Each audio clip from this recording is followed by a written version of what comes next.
నియమ నిబంధనలను అనుగుణంగా పనిచేయాలని ఆర్యవైశ్యుల ఐక్యతకు కట్టుబడి ఉంటానని సమాజ తీసుకోండి. ప్రమాణం చేస్తున్నాను. ఆయన అందరికి చెప్పడంతో అభినందన తెలియపరచాలని కోరుతున్నాం. అలాగే 5,000 రూపాయల నుంచి 5 లక్షల రూపాయల ఆస్తిపడి అవ్వచ్చు, 10 కోట్ల రూపాయల ఆస్తిపడి అవ్వచ్చు. ఇక్కడ ఆస్తి కుల మతం భేదం ప్రార్థన లేకుండా మన ఆర్య వయసుల మాత్రమే ఒకరికొకరికి స్థాయి సంబంధాలు లేకుండా గౌరవ ప్రతి గౌరవాలు ఇచ్చుకునే అర్హత ఆర్య వయసులకు ఒకటే ఉందని మాత్రం మనం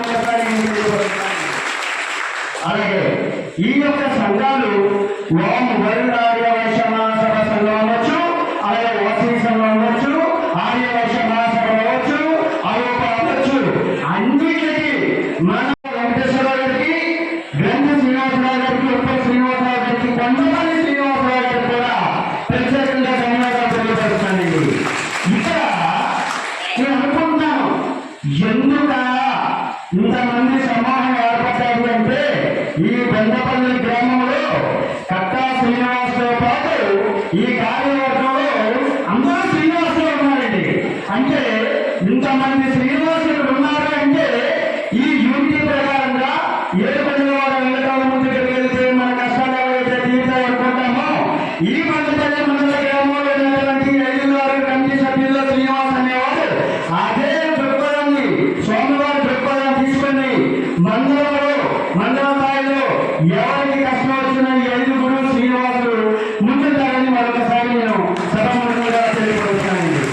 అయితే మనకి కావాల్సింది ఏంటంటే ప్రత్యేకంగా చెప్పుకోవాల్సిన అవసరం ఏంటంటే ఏ పార్టీ అయినా, ఏ కులమైనా, ఏ మతమైనా, ఎవరు వచ్చినా ఎవరు రాకపోయినా కింద స్థాయి ఒక కిరాణా షాపులో రోజుకి 1000 మెంబర్షిప్ తీసుకుంటే మన యూనిటీ ఇంకా తెలియదు. ఎందుకంటే ఒకసారి మెంబర్షిప్ తీసుకున్న తర్వాత బాధ్యత అనేది ఏర్పడుతుంది ఆటోమేటిక్గా.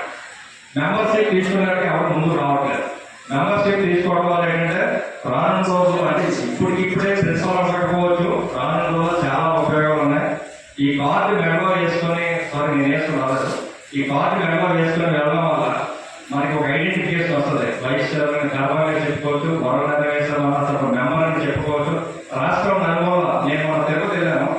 నేను కనీసం రూమ్ బుక్ చేస్తాను.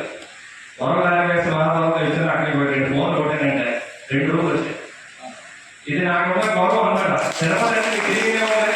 తిరుపతి వెళ్తే కానీ రూమ్ లేకుండా ఎవరికి లేదు. దర్శనం లేకుండా పదవి రూమ్ లేకుండా ఒకటి అక్కడ కొట్టాను. కానీ డైరీకి వెళ్ళా 2 రూమ్లు ఆటోమేటిక్ స్పాట్లు వచ్చినాయి. అంటే మనకి సంఘం సంబంధించిన విలువ లాంటిది. ఒక తిరుపతి కాదండి.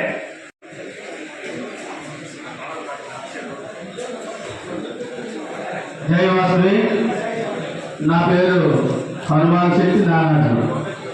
నేను ఎస్కోట ఆర్యవైశ్యులు 3,000 మందితో ఒక కార్యక్రమాన్ని చేస్తే ఎస్కోట్లో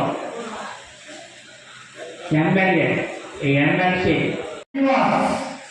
అనే వ్యక్తి ఇంటి పేరుకు తగ్గట్టుగా అందరినీ కట్టగట్టి ఈ యొక్క కళ్యాణ మండపంలో ఈ యొక్క ఆత్మీయ సభని ఏర్పాటు చేసినటువంటి కట్టా శ్రీనివాస్ గారికి మరొకసారి ప్రత్యేక ధన్యవాదాలు తెలియజేస్తున్నాము.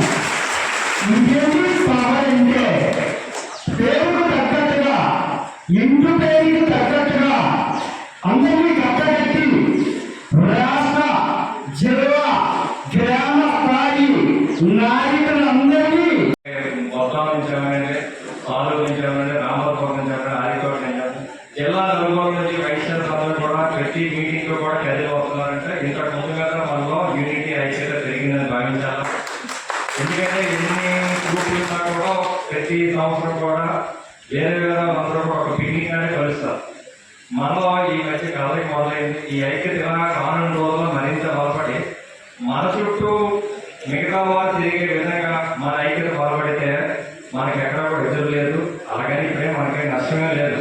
మనం ఏంటంటే ధర్మంగా వెళ్తాం కాబట్టి మనకి దేవుడు ఎప్పుడూ సహకరిస్తూనే ఉంటాడు. ఏ రోజు కూడా మనం ఎవరు చేయి చాపని చెయ్యి ఇచ్చేవాళ్ళని చెప్పేసి చేయి చాపేవాళ్ళని కాదు.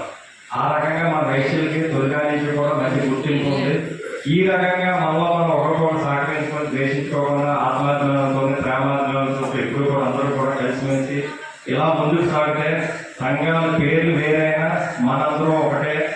ఈ ప్రపంచాలు వేసే వేదిక తయారైన తర్వాత ఈ వేదికలు, ఈ మీటింగ్లు, ఈ కలయికలు బాగా రాష్ట్రం మొత్తం మీద కూడా